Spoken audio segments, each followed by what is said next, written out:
Olá, pessoal. Hoje eu venho conversar com vocês a respeito das membranas biológicas ou biomembranas. Bom, essas membranas são estruturas laminares, ou seja, bem fininhas, formadas principalmente por lipídios, proteínas e carboidratos. A função primordial dessas membranas biológicas é definir limites. E a partir de agora, pessoal, eu gostaria de acordar com vocês uma coisa. Quando nós falamos em membrana biológica, a nossa tendência é pensar unicamente na membrana plasmática. Mas a partir de hoje, eu quero que vocês pensem na membrana plasmática e também na membrana das organelas membranosas de uma célula eucarionte. Então, como, por exemplo, a membrana da mitocôndria, do complexo de Golgi, dos lisossomos, cloroplastos, núcleo, certo? Todas essas membranas biológicas têm como função primordial definir um limite. No caso da membrana plasmática, o limite entre o meio intracelular e o meio extracelular, certo? E no caso das membranas das organelas, delimitar o espaço interno das organelas em relação ao citoplasma. Portanto, uma membrana biológica está sempre delimitando, né, compartimentos. Quanto à composição química dessas membranas biológicas, nós temos lipídios, proteínas e carboidratos, cujas proporções vão variar um pouquinho, dependendo da membrana biológica em estudo. Essas biomoléculas, elas estão arranjadas nas membranas de forma muito organizada, como representado aqui nesse esquema. Vejam que os lipídios são essas moléculas representadas aqui com as bolinhas coloridas e as caudas pretas, e elas se organizam em bicamadas, como se fossem dois pãezinhos de um lanche, né? Bicamada. As proteínas, elas ficam embebidas nessa bicamada lipídica, então elas podem se embeber completamente, né? Como essa roxinha e essa verde aqui, ou elas podem simplesmente se associar à bicamada lipídica de uma forma mais discreta, mais periférica. E os carboidratos estão aqui representados por essas cadeias coloridas, ramificadas, bem diversas, né, ó, e que se associam geralmente a lipídios, formando glicolipídios, e a proteínas, formando glicoproteínas. Esse esquema, pessoal, eu tirei do perfil da Morfologia Descontraída do Instagram. Esse perfil é um perfil de uma amiga que atualmente é professora na Universidade Federal do Mato Grosso do Sul, a Marina, e é ela que faz esses desenhos, tá? Então vale muito a pena dar uma olhadinha nesse perfil, porque os desenhos são lindos, são desenhos de biologia celular, histologia, embriologia. Eu vou sempre trazer alguma coisa nas aulas, porque eles são lindos e super coloridos, muito bonitinhos.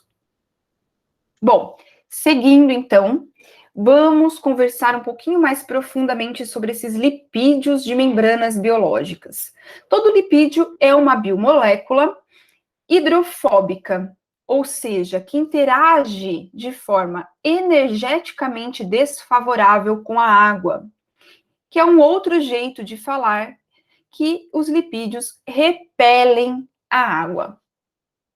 Bom, os lipídios são as moléculas mais numerosas de uma membrana.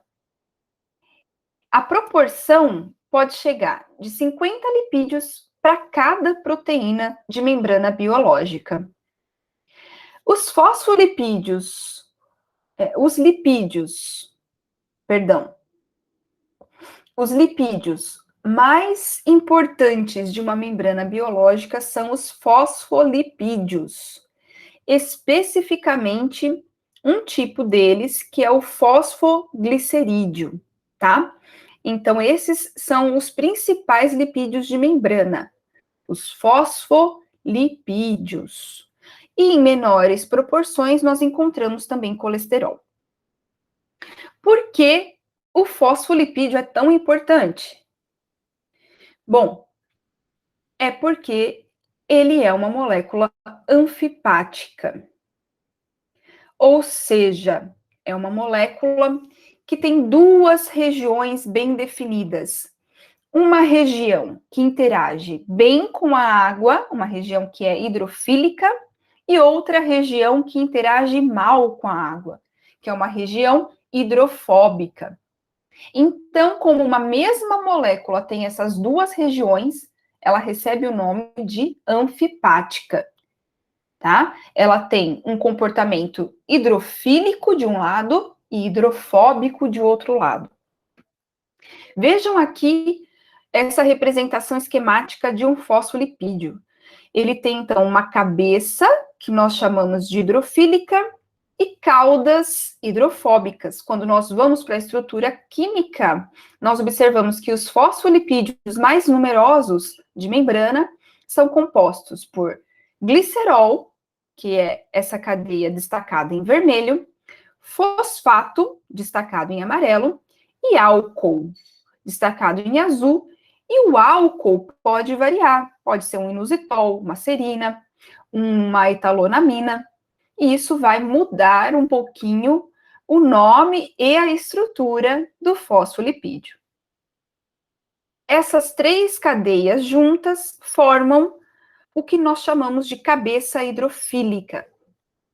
E as caudas de hidrocarbonetos, de ácidos graxos, formam a porção hidrofóbica da molécula, a porção que repele a água. Esses ácidos graxos, pessoal, têm normalmente de 16 a 18 carbonos e podem ser saturados ou insaturados. Interessante é que quando essas moléculas de fosfolipídios estão em um ambiente aquoso, elas tendem a se organizar de forma a esconder as caudas hidrofóbicas e expor as cabeças hidrofílicas, porque afinal essa molécula está em contato com o ambiente aquoso. Então, naturalmente, gente, quando eu tenho uma sopa de fosfolipídio em água, eles naturalmente se organizam formando bicamadas. Não é o máximo isso?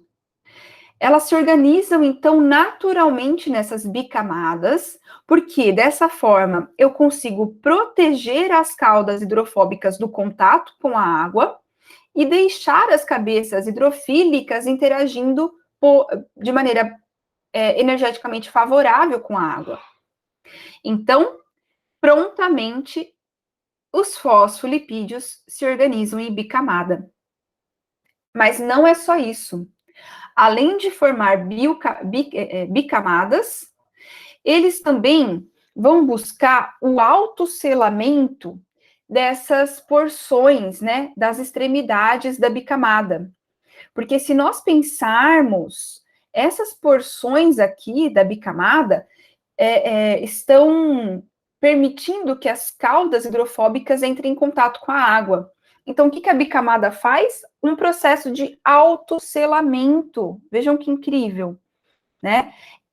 Para buscar uma organização energeticamente mais favorável, essas extremidades da bicamada vão se autosselar, formando, portanto, esses compartimentos, né?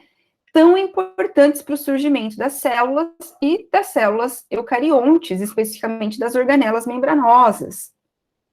Então, vejam novamente aqui, né? Naturalmente, os fosfolipídios vão formar as bicamadas, escondendo as caudas hidrofóbicas e expondo as cabeças hidrofílicas, e, além disso, tendem a fechar essa bicamada, a selar essa bicamada, formando os compartimentos. Compartimento que está em contato com a água do lado de fora, tudo bem, porque são as cabeças hidrofílicas que estão aqui, e estão em contato com a água do lado de dentro também. Ótimo, são cabeças hidrofílicas aqui também. As caudas hidrofóbicas estão todas protegidinhas nesse ambiente entre as duas bicamadas. Isso é muito legal sobre os fosfolipídios. E um outro lipídio de membrana é o colesterol. O colesterol tem essa carinha aqui, né? Então, ele é formado por 4 anéis aromáticos. Esses anéis são estruturas químicas rígidas, que não permitem, né, grandes movimentos dessa molécula, e, portanto,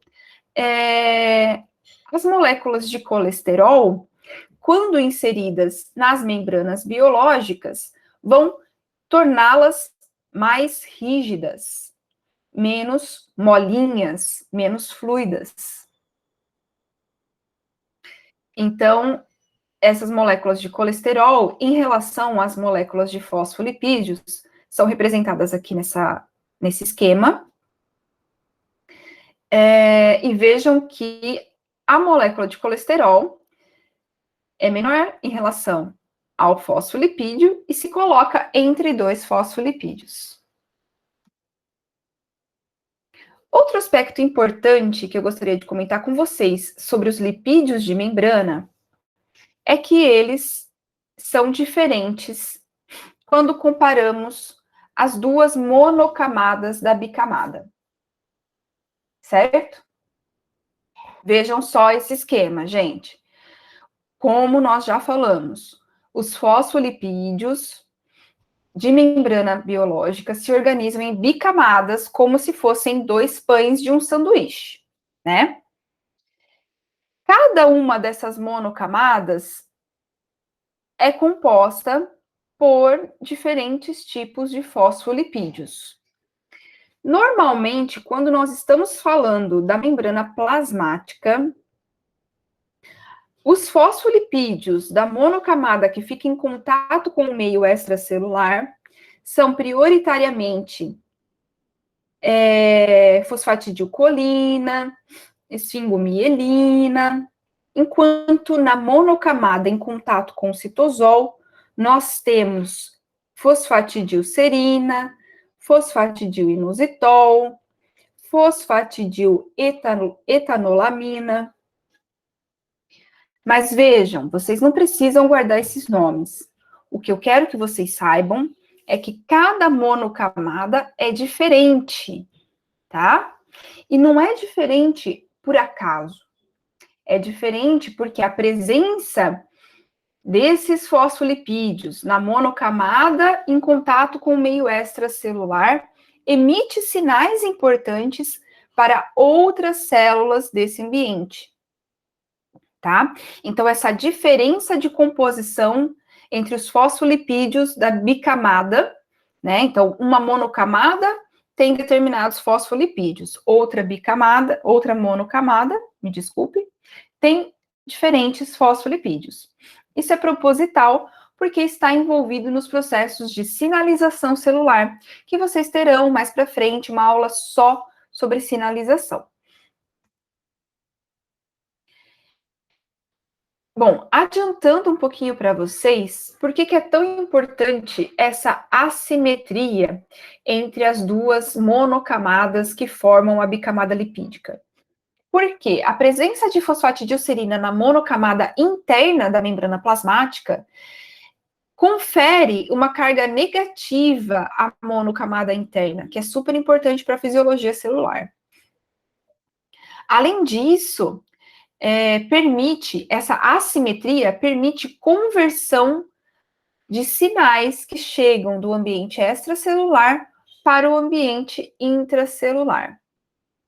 E também distingue células vivas de células mortas, o que é super importante também para o organismo. Encerrados os detalhes sobre os lipídios, vamos começar a falar sobre as proteínas de membrana. Gente, quanto mais funções uma membrana biológica exercer, maior será a quantidade de proteínas que ela vai apresentar. E essas proteínas, elas têm diversas funções, variadas mesmo, tá? Eu trouxe algumas possíveis funções de proteínas de membrana, como, por exemplo, transporte de moléculas polares, hidrofílicas, que são aquelas moléculas que não passariam por aquela região das caudas hidrofóbicas sozinhas, então elas fazem uso de proteínas para auxiliar. Vocês terão uma aula só sobre isso, a próxima aula. As proteínas também catalisam reações específicas, então vejam aqui, ó, ao lado nós temos esqueminhas que mostram cada uma dessas funções. Aqui o transporte, né, dessas moléculas vermelhinhas aqui, moléculas hidrofílicas que fazem uso das proteínas para poder passar pela bicamada lipídica. Aqui, as proteínas de membrana catalisando, então, uma reação. Então, eu tenho aqui um quadradinho passando por essa reação química catalisada por essa proteína, saindo como uma bolinha, né? A bolinha é o produto dessa reação. Outra função, detectar sinais químicos externos. Vejam aqui que bonito, gente. Uma proteína de membrana pode detectar a presença de alguma molécula no ambiente externo e, por uma mudança na sua forma, na sua conformação, ela passa essa informação para o ambiente intracelular. Transmissão de sinais é outra função e estabilização estrutural é outra função, tá? Como, por exemplo, aqui, olha, as proteínas de membrana podem interagir com proteínas de membrana de células vizinhas, ou podem interagir com estruturas internas da célula, como, por exemplo, os citoesqueletos, o citoesqueleto que vocês vão estudar nas próximas aulas. E isso faz com que a célula fique estruturalmente mais estabilizada. Mas são várias as funções que uma proteína de membrana pode exercer. Aqui, só para vocês terem uma ideia, quanto mais funções uma membrana tem, mais proteínas ela apresenta. Então, vejam a quantidade de proteínas na membrana da mitocôndria e do cloroplasto. Como uma proteína se associa à membrana biológica? Bom, elas podem se ligar de forma intrínseca ou extrínseca em relação à bicamada lipídica. Como assim? Bom, as proteínas intrínsecas, pessoal, elas vão atravessar a bicamada lipídica, tá? Pode atravessar a bicamada lipídica uma vez, como representado aqui, ou várias vezes, como representado aqui e aqui. Isso quer dizer que uma proteína intrínseca ou integral de membrana, ela pode ser unipasso ou multipasso, tá?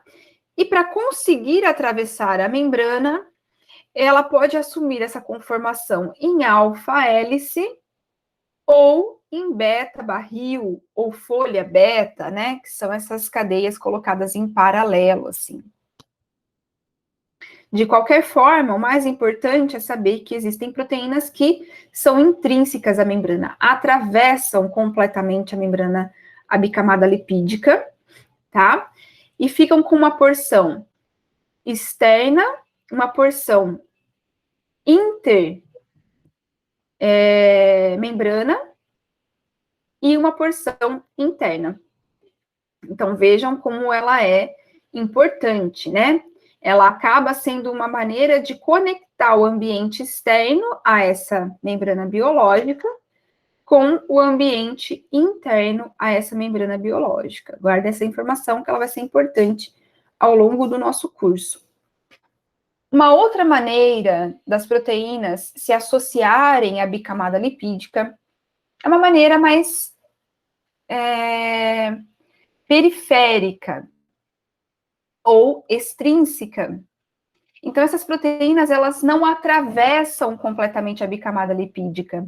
Elas simplesmente vão se associar a lipídios da bicamada ou a outras proteínas que atravessam a bicamada. Então, elas são chamadas de extrínsecas ou periféricas, certo? São essas aqui que vão se ligar de maneira marginal à bicamada lipídica, seja através de fosfolipídios de membrana, seja através de proteínas intrínsecas. E, por fim, vamos falar um pouquinho sobre os carboidratos. Os carboidratos que compõem as membranas biológicas podem ser associados a proteínas, a lipídios, né? Então, glicoproteínas, glicolipídios, ou podem ser proteoglicanos, que são moléculas bem grandes, que nós vamos conversar um pouquinho em funcionamento da vida 2. Normalmente, gente, os carboidratos, eles ficam restritos à face não citosólica das biomembranas, tá? O que isso quer dizer? Se eu estou numa membrana plasmática, a face que terá carboidrato é a face em contato com o meio extracelular. Se eu estou falando numa membrana de organela, a face que terá carboidrato é a face em contato com o interior da organela, tá? Então, o carboidrato está sempre na face não citosólica da membrana plasmática, da membrana celular. Os carboidratos, eles ocupam um espaço grande nas superfícies das membranas, e no caso específico das membranas plasmáticas, tá? Os carboidratos juntos formam o glicocálix. Então, eu tenho duas representações aqui para vocês. A de cima é uma representação esquemática e a de baixo é uma foto de microscopia eletrônica. Começando pela de cima, todos os carboidratos associados a lipídios, associados a proteínas, estão representados em azul. E aqui embaixo, os carboidratos formam essa camada, né, escura, elétron densa. E qual a função do carboidrato, gente, nesse contexto das membranas biológicas? No caso dos carboidratos de superfície da membrana plasmática, eles acabam protegendo a célula contra condições adversas do ambiente extracelular, como pH, presença de enzimas. E, principalmente, uma função dos carboidratos é sinalização celular, gente. Por quê? As cadeias de carboidratos, elas têm potencial de serem muito variáveis. Então, elas são ótimos sinalizadores. Isso permite reconhecimento molecular e comunicação intercelular, super importante em diversos processos biológicos, como, por exemplo, quando o espermatozoide reconhece o óvulo, o ovócito da sua espécie, quando o grão de pólen reconhece o estigma. Então, muitas vezes, esse reconhecimento molecular é feito através de moléculas de carboidratos, por conta da grande diversidade que pode existir desse tipo de molécula. Bom, gente, é isso que eu queria falar com vocês hoje, nesse primeiro vídeo. Na sequência, eu vou deixar um segundo vídeo, que é a parte 2 da aula de hoje, tá bom? Até mais!